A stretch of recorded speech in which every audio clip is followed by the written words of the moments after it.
Mula sa bulwagang pagbalitaan, himpilan sa Ligang Bayan, balitang katotohanan, balitang maaasahan.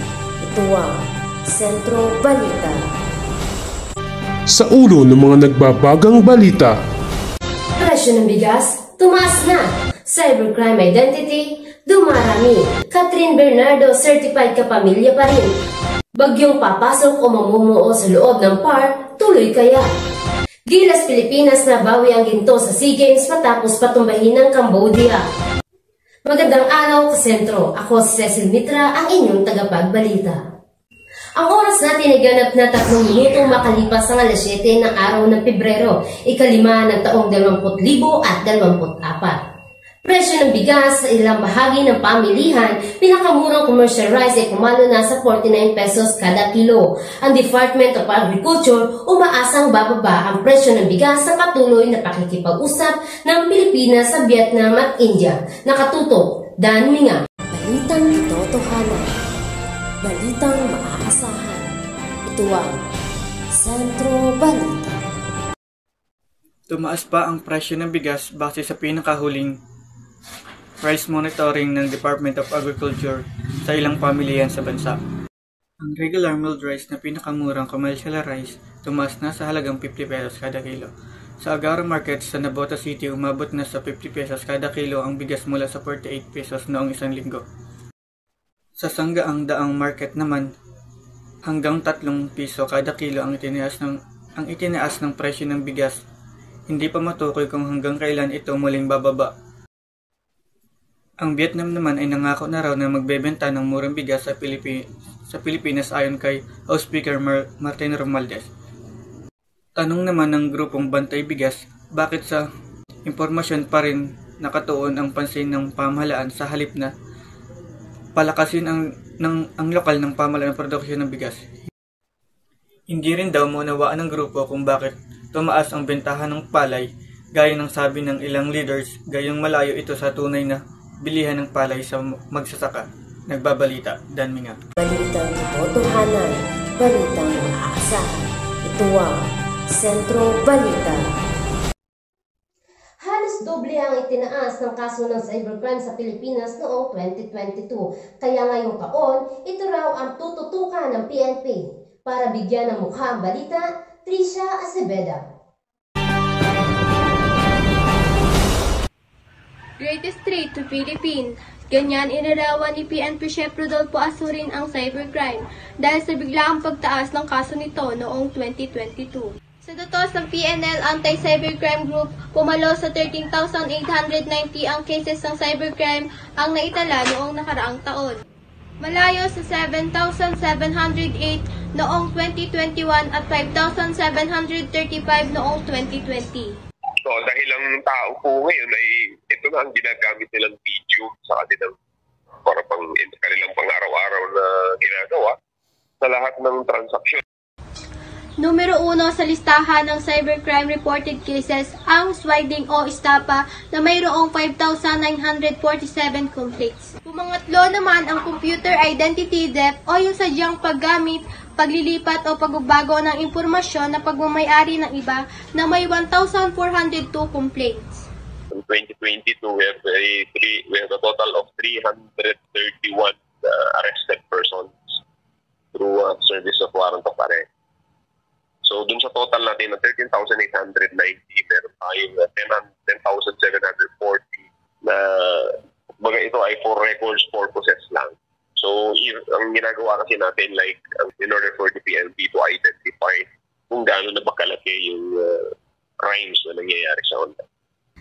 Aminado ang PNP Anti-Cybercrime Group na matagal o minsan ay umaabot ng buwan ang proseso ng cybercrime-related cases bago may makulong o masolusyonan dahil daw sa patuloy na pag-upgrade ng teknolohiya.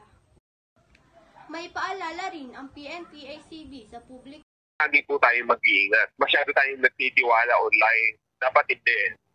To always check na siguraduhin natin na kausap natin ay totoo. Ang ginagawa po kasi ng mga cyber criminals ngayon, they will just ask you a minimal amount. So, siyempre, kung ako yung tao, magpapadala ako. Kaya, huwag. Ako si Trisha Aceveda. At muli, ito ang Sentro Balita.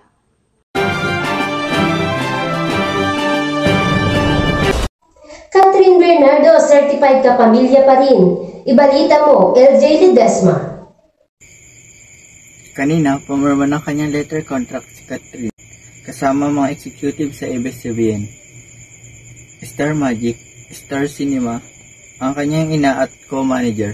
November 2020, I made a promise. Sinabi ko sa ABS-CBN na hindi kita iiwan at nandito lang ako hanggang makabangon ka ulit. And today, here I am, fulfilling that promise.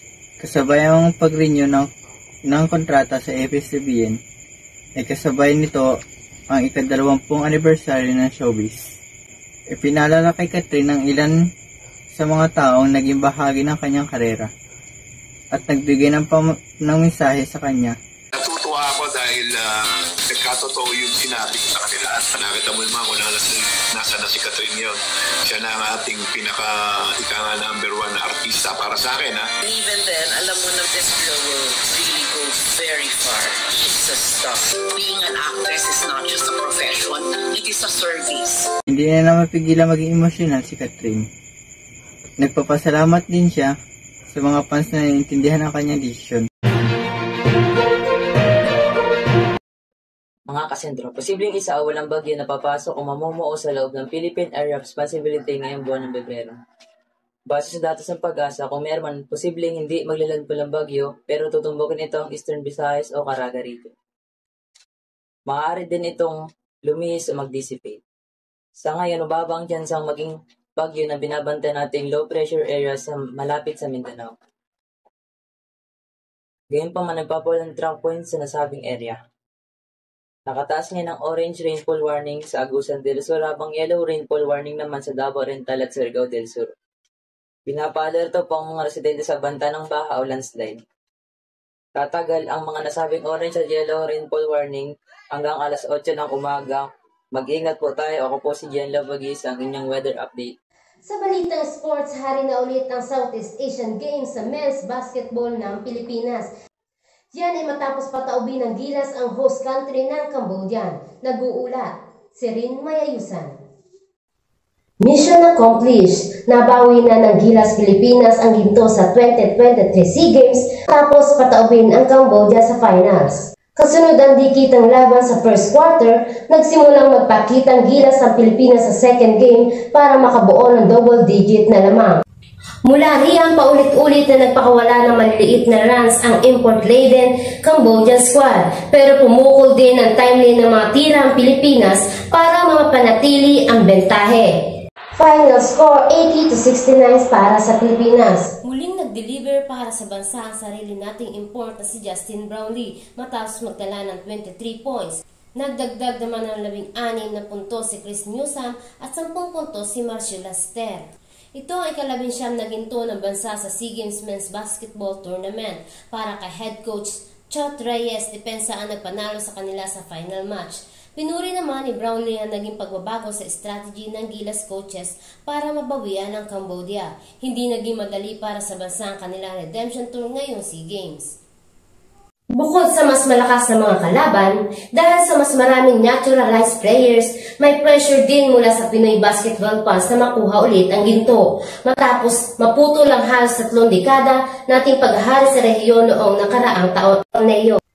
Dagdag pa rito ang naging injuries ng ilang key players gaya ni na R.R. Bugoy, Juanmar Fajardo at Japet Aguilar. Naging problema rin ng availability ang issue ng ibang top player ng bansa dahil sa mga naunang commitment o di kayo naglalaro sa ibang bansa. Kaya pagkatapos sumunog ang final buzzers, todo selebrasyon ng mga Pinoy sa dugout at napakanta pa sila ng 19 songs ng Manila ng bandang hotdog bago nila tinapos sa isang Sports Balita, Serin Mayayusan. At iyan lamang po ang aming nakalap na balita. Ako si Cecil Mitra, ang inyong Sentro Balita. Mula sa bulwagang pambalitaan, hindi lang sa Bigay Bali, balitang katotohanan, balitang aasahan. Ito ang Sentro Balita.